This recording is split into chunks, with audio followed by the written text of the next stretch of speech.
නවසීලන්තයෙන් මතු වූ හදිසි ප්‍රහාරකයා ලෝකයේම කලබන්නට සමත් වුණා.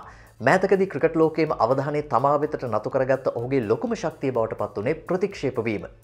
ලෝකයේ 200 වන ටෙස්ට් ද්විත්ව ශතකයේ වාර්තා කරන්නට ඔහු සමත් වුණේ ප්‍රබල එංගලන්ත කණ්ඩායමට එරෙහිව.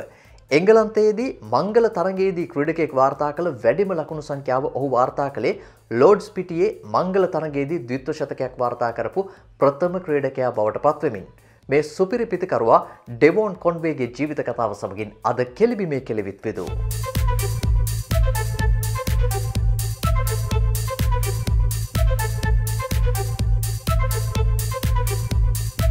අයිබෝන් ක්‍රිකට් වලට ආදරය කරන හැමෝටම 2017 මාර්තු මාසයේදී 26 හැවිරිදි ඩෙවොන් කොන්වේ දකුණු අප්‍රිකාවේ වොන්ඩරර්ස් පිටියේදී ගෝටින් කණ්ඩායම වෙනුවෙන් තමන්ගේ පළවෙනි ද්විත්ව ශතකය වාර්තා කරන්න සමත් වුණා. එය වසර 8ක ඔහුගේ ක්‍රිකට් දිවියේ වාර්තා කරපු පළවෙනි ද්විත්ව ශතකයේ විදිහට සටහන් වුණා. මෙතනින් දකුණු අප්‍රිකා ක්‍රිකට් වල ඔහුට අලුත් ගමනක් ආරම්භ කරන්නට ඉඩකඩ විවර වෙන්න තිබුණා. නමුත් කොන්වේ තෝරගත්තේ එතනින් තමන්ගේ දකුණු අප්‍රිකාවේ ක්‍රිකට් ජීවිතය අවසන් කරලා දාන්න. මට මේ කණ්ඩායම තුල ස්ථිර තැනක් තිබුණේ නැහැ. මාව එහෙ මෙහෙ විසි වුණා. 20 තරඟවල මම ආරම්භක පිතිකරුවෙක්. එක්දින තරඟවල මම අංක 5. පළමු පෙළ තරඟවල ඇතැම් වෙලාවට කණ්ඩායමේ හිටියෙත් නැහැ. පිතිකරුණ ලැයිස්තුවේ තැන් තැන්වල මාව ගැස්සුවා. අංක 7 වෙනකල්ම එක එක තැන්වල ක්‍රීඩා කළා. මට පන්දු යවන්න දුන්නෙත් නැහැ. ඉතින් මම හිතුවා හොඳම දේ වෙනත් තැනකට යන එක කියලා. දකුණු අප්‍රිකාවේ සිය අවසන් පළමු පෙළ ඉනිමේදී ද්විත්ව ශතකයක් වාර්තා කිරීමෙන් පස්සේ ඔහු නවසීලන්තයේ බලා යන්න තීරණය කළා. දකුණු අප්‍රිකා ක්‍රීඩකයන්ගේ ජනප්‍රිය තේරීම බවට පත් වුණේ කොල්පැක් කිවිසුම් යටතේ එංගලන්තයේ ප්‍රාන්ත කණ්ඩායම් වලට එහෙමත් නැත්නම් එංගලන්තයේ විවිධ ක්‍රීඩා සමාජ වලට ක්‍රීඩා කිරීම. කොන්වේත් වසර 5ක් තිස්සේ වෘත්තීය විදේශ ක්‍රීඩකයෙක් විදිහට එංගලන්තයේ විවිධ ක්‍රීඩා සමාජවල ක්‍රීඩා කරලා තිබුණා. නමුත් මැල්කම් නෙෆල් සහ මයිකල් රිපොන් කියන ඔහුගේ මිතුරන් දෙදෙනා ඔහුව දිරිමත් කළේ නවසීලන්තයට යන්න. ඒ වෙනකොට ඔවුන් දෙදෙනාත් නවසීලන්තයට යාම තෝරාගෙන තිබුණා. ඒ කාලේ මම මගේ පෙම්වතිය සමග හවසට ගොල්ෆ් ක්‍රීඩා කළා. මම ඇයට කිව්වා මම නවසීලන්තයට යනවා කියලා. ඇය කිව්වා ඔව් එහෙම කරන්න කියලා. මම හිතුවේ ඇය විහිළු කරනවා කියලා. නමුත් ඇය විහිළුවක් නෙවෙයි කළේ. මට තේරුණා තවමත් තරුණ වයසේ හිටපු මට තිබිච්ච හොඳම විසඳුම ඒක කියලා. ඒක හරියට සූදුවක් වගේ. සමහර වෙලාවට වරදින්නත් තිබුණා. දකුණු අප්‍රිකාවේදී මම ක්‍රීඩා කළේ අවිනිශ්චිතතාවයකින්. ඒ නිසා ඇතැම් වෙලාවට හොඳින් ලකුණු අතරට එන්න මට ඒක බාධාවක් වුණා. නවසීලන්තයේදී මම තාක්ෂණික වෙනස්කම් කිහිපයක් කළා. ඉදිරිපාදයේ ක්‍රීඩා කරන්න හොඳින් පුහුණු වුණා. ඒ වගේම මගේ පාද චලනයන් තවදුරටත් වැඩි දියුණු කරගත්තා.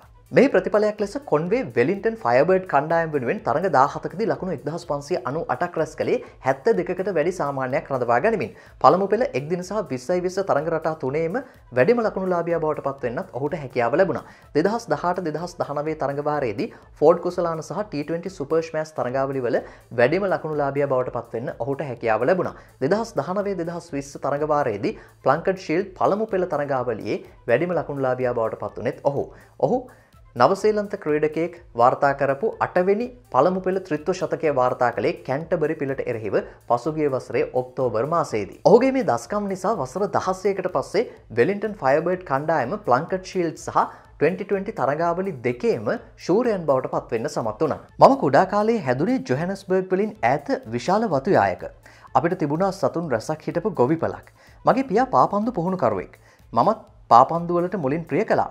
නමුත් පසුව මම ක්‍රිකට් ක්‍රීඩාව තෝරගත්තා. දකුණු අප්‍රිකා ජාතික කණ්ඩායමේ හිටපු ක්‍රීඩකයෙක් වෙච්ච ජිමි කුක් යටතේ මම පුහුණු වුණා. මගේ ප්‍රියතම ක්‍රීඩකයා නීල් මැකෙන්සි. මම රූපවාහිනිය ළඟටම වෙලා ඔහු පිතිකරණයේ යෙදෙනවා බලාගෙන හිටියා. මගේ තාත්තා තමයි ඔහුගේ පාපන්දු ක්‍රීඩා සමාජයේ දක්ෂතම ක්‍රීඩකයා. ඔහු දවසක් මට කිව්වා මම නීල් මැකෙන්සිව දන්නවා කියලා. මම ඒක විශ්වාස කළේ නෑ. මම කිව්වා ඒක කොහොමටවත් වෙන්න බෑ කියලා. ඊළඟට ඔහු කලේ දුරකථනය අරගෙන කෝල් එකක් අරන් කිව්වා මගේ පුතාට ඔයාට කතා කරන්න ඕනි කියලා. මම ඔහුගෙන් අහපු පළවෙනි ප්‍රශ්නය බ්‍රෙට් ලීගේ පන්දුව කොච්චර වේගෙන් එනවද කියලා. ඔහු මට කිව්වා ඔයාගේ තාත්තගේ කාර් එකට වඩා වේගෙන් එනවා කියලා. මගේ පියා විනෝදාංශයක් විදිහට මෝටර් රථ ධාවන ක්‍රීඩාවෙත් නිරත වුණා. ඉන්පස්සේ මම දුරකථනයෙන් කතා බහ කරලා මැකෙන්සිගෙන් යම් දේවල් විවිධ අවස්ථාවලදී ඉගෙන ගත්තා. දකුණු අප්‍රිකා 19න් 15 පිළට කොන්වේ තේරුණේ ටෙම්බා බවුමා සහ ක්වින්ටන් ඩි කොක් සමගින්. ඔවුන් දෙදෙනාව ජාතික කණ්ඩායමට තෝරාගත්තත් පළමු පෙළ තරඟාවලියටවත් ක්‍රීඩා කරන්න කොන්වේට අවස්ථාවක් ලැබුණේ නැහැ. ඔහු ක්‍රීඩා කළේ දෙවන පෙළ කණ්ඩායම්වල. ඔහු හැම වසරකම උත්සාහ කළා පළමු පෙළ කණ්ඩායමට මේ ෆ්‍රැන්චයිස් එකට තේරෙන්න. නමුත් කවුරුත් ඔහුව මිලදී ගත්තේ නැහැ. කෙසේ වෙතත් වයස අවුරුදු 18 දී ඩොල්ෆින්ස් කණ්ඩායම එක වතාවක් ඔහුව මිලදී ගත්තා. හැබැයි ඒක ඒ වසරට පමණක් සීමා වුණා.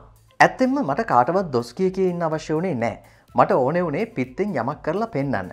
හැබැයි ඒ දවස්වල මම කැපී පෙනෙන දක්ෂතා අතර හිටියෙත් නැහැ. ඒ නිසා මට ඕනේ වුණා ජාත්‍යන්තර පිටියට එන්න පුළුවන් උපරිමේ කරන්න.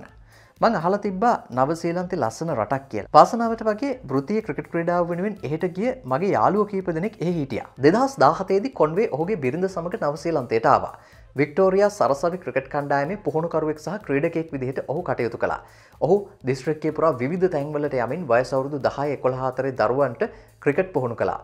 ජොහනස්බර්ග් වල ඉතාම සුව පහසු ජීවිතයක් ගත කරපු කොන්වේට නවසීලන්ත ජීවිතේ ඒ තරම් පහසු වුණේ නැහැ. මම එන්න කලින් මගේ සියලු දේපල විකුණලා දැම්මා. මට අලුත් ආරම්භයක් අවශ්‍ය වුණා.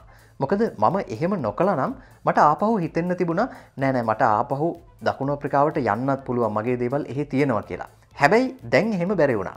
මට සාර්ථක වීම හැර විකල්පයක් තිබ්බේ නෑ. වෙලින්ටන් ක්‍රිකට් පිලේ පුහුණුකරු බවට පත් වුණේ හිටපු දකුණු අප්‍රිකානු විකට් කීපර් බැට්ස්මන් කෙනෙක් වන බෲස් එඩ්ගර්. කොන්වේ වෙලින්ටන් ක්‍රිකට් පිලත් එක්ක එකතු වුණා. මං ගැන පොතක් ලියනවා නම් ටොම් බ්ලන්ඩල් ගැන වෙනම පරිච්ඡේදයක් මම දානවා. ඔහුව නවසීලන්ත ජාතික කණ්ඩායමට තෝරගත්තාම බෲස් මට කතා කළා. ෆෝඩ් කුසලානේ වෙනුවෙන් පැවැත්වෙච්ච පන්දුවාර 50 තරඟ 3කට ඔහු වෙලින්ටන් පිල නියෝජනය කළා. මේ තරඟ 3න් දෙකකදීම ඔහු අර්ධශතක වාර්තා කරන්න සමත් වුණා. ඉන්පස්සේ ඔහු විනෝද ගමනක් පවුලේ කට්ටියත් එක්ක නිරත වෙලා ඉන්න අවස්ථාවේදී බෲස් ආපහු පාරක් කතා කළා. ටොම් බ්ලන්ඩල් අසනීප වෙලා ඔයාට හෙට තියෙන 20-20 මැච් එකට එන්න පුළුවන්ද කියලා බෲස් ඇහුවා. දෙවරක් නොහිතම මම හා කිව්වා. එතකොට හවස 2ට විතර ඇති. කිසිම ඇඳුමක් හරි ක්‍රිකට් උපකරණ හරි මල් ළඟ තිබුණේ නැහැ. කොහොම හරි මම සියල්ල සූදානම් කරගෙන විනෝද ගමන අතරමැද නතර කරලා දාලා ක්‍රීඩාංගණයට ගියා. මට තිබුණේ ආරම්භක ප්‍රතිකරු විදියට ක්‍රීඩා කරන්න. වාසනාවකට වගේ අපිට පන්දුවට පාර දෙන්න ලැබුණේ දෙවෙනියට. මම අර්ධ ශතකයක් වාර්තා කළා. මෙම අපූර්ව සිදුවීම් මාලාව එතනින් නතර වුණේ නැහැ. 2018 මාර්තු මාසයේදී ටොම් බ්ලන්ඩල්ව නවසීලන්ත පිලේ එංගලන්ත සංචාරය සඳහා ටෙස්ට් තරඟ වෙනුවෙන් තෝරගත්. එතකොට මම ප්ලංකට් ෂීල්ඩ් පළමු පෙළ තරඟාවලියේ වෙලින්ටන් පිලේ 12 වෙනි ක්‍රීඩකයා විදියට නම් කරලා තිබුණා. තරඟයේ මැදදී බ්ලන්ඩල්ට යන්න වුණා. නවසීලන්ත පළමු පෙළ නීතිවලට අනුව ජාතික කණ්ඩායමේ රාජකාරී වෙනුවෙන් ක්‍රීඩකයෙක් ගියොත් 12 වෙනි ක්‍රීඩකයාට ක්‍රීඩා කිරීමේ හැකියාව තියෙනවා. ඒ අනුව මම ඒ තරඟාවලියේ ක්‍රීඩා කළා. එහිදී මට ශතකයක් වාර්තා කරන්න පුළුවන් වුණා. බ්ලන්ඩල් සහ මම හොඳම මිතුරෝ. පසුගිය වසරේ මම ලකුණු 300ක් ගැහුවම ඔහු වයින් බෝතලයක් ගෙනාවා ඒක සමරන්න. මම කෝලි සහ ඩිවිලියර්ස්ව අධ්‍යයනය කළා. ඔවුන්ගේ පාද චලනයන් සහ පන්දුවට පහර දීමට සූදානම් වීම මම හොඳින් අධ්‍යයනය කළා. ටික කාලෙකින් බෲස් මට කිව්වා 20-20 ආරම්භක පිතිකරු සහ එක්දින තරඟවල අංක 3 පිතිකරුවා විදියට ක්‍රීඩා කරන්න කියලා. තාක්ෂණික දේවල් වලට වඩා ඒ ලැබුණු විශ්වාසය සහ ස්ථාවරත්වය තමයි මට සාර්ථක වෙන්න හේතු වුණේ. තරඟ රටා තුනේම පළමු පෙළ තරඟාවලි වල වැඩිම ලකුණු මම වාර්තා කළා. මේක තමයි කොන්වේගේ කතාව. ඔහු සිය මංගල තරඟයේදී තමන්ගේ ද්විත්ව ශතකය වාර්තා කරන්නේ 6 පහරකින්. 6 පහරකින් තමන්ගේ ද්විත්ව ශතකය වාර්තා කරපු ලෝකයේ 18 වෙනි ක්‍රීඩකයා විදිහටයි ඔහු ඉතිහාසයට එකතු වෙන්නේ. ඒ වගේම මංගල තරඟයේදී 6 පහරකින් ද්විත්ව ශතකය වාර්තා කරපු ලෝකයේ පළවෙනි ක්‍රීඩකයා විදිහටත් ඔහු ඉතිහාසයට එකතු වෙනවා. ඔබට පේනවා ඔහුගේ තරඟ වාර්තා. ඔහු ක්‍රීඩා කරලා තියෙන්නේ ඉතාමත්ම සුළු තරඟ ප්‍රමාණයකට. හැබැයි ඔහු මේ වෙනකොට ටෙස්ට් ද්විත්ව ශතකයක් සහ එක්දින ශතකයක් වාර්තා කරන්න සමත් වුණා.